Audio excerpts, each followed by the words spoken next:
ഇന്ന് നമ്മൾ മുട്ട വെച്ചൊരു ഈസി റെസിപ്പി ചെയ്യാൻ പോണേട്ടാ. ചില്ലി എഗ് അല്ലെങ്കിൽ എഗ് മഞ്ചൂരിയൻ. എനിക്ക് എന്ത് വേണമെങ്കിലും വിളിക്കാട്ടോ. Let's go.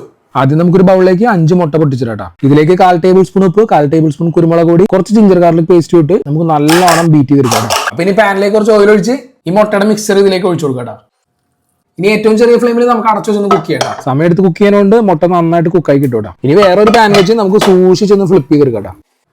ഇനി ഓംലെറ്റ് ഒരു കട്ടിംഗ് ബോർഡിലോട്ട് മാറ്റിയിട്ട് നമുക്ക് ചെറിയ ചെറിയ ക്യൂബുകളായിട്ട് കട്ട് ചെയ്തെടുക്കാം. ഇനി മുക്കി പൊരിക്കുന്ന ബാറ്റർ ഉണ്ടാക്കാനായിട്ട് 6 ടേബിൾ സ്പൂൺ മൈദ, 2 ടേബിൾ സ്പൂൺ കോൺസ്റ്റാർച്ച്, ഒരു നുള്ളു ഉപ്പും, 1/2 ടീസ്പൂൺ കുരുമുളക് പൊടി, ഒരു മുട്ടയും 1 ഗ്ലാസ് വെള്ളം ഇട്ട് ഇളക്കി കഴിഞ്ഞാൽ നമ്മുടെ ബാറ്റർ റെഡി. ഒരുപാട് ലൂസാവാനും പാടില്ല, ഒരുപാട് തിക്കാവാനും പാടില്ല. നമ്മുടെ പഴംപൊരിക്കൊക്കെ ഉണ്ടാക്കുന്ന കൺസിസ്റ്റൻസിയിൽ അങ്ങനത്തെ ഒരു കൺസിസ്റ്റൻസി ആയിരിക്കും.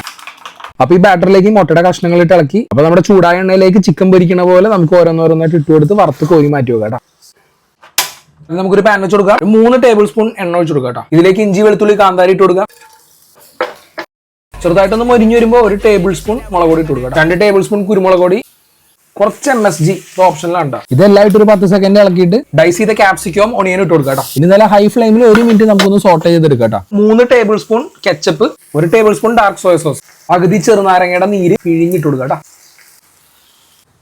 ഇനി 1/4 ടീസ്പൂൺ ഉപ്പും 1/4 കപ്പ് വെള്ളം ഒഴിച്ച് ഒന്ന് ചെറുതായിട്ട് ഇളക്കി നമ്മൾ ആ പൊരിച്ച് വെച്ചേക്കണ മുട്ട അങ്ങോട്ട് ഇട്ട് കൊടുക്കുക. പ്രത്യേകം ശ്രദ്ധിക്കുക, ഇളക്കുമ്പോൾ ഉടഞ്ഞു പോകേണ്ടത് നോക്കാം. ഹൈ ഫ്ലെയിമിൽ നമുക്കൊന്ന് ഇളക്കിയെടുക്കുക. അപ്പൊ ഇങ്ങനെ സോട്ടേജ് ചെയ്തെടുത്താൽ മതി.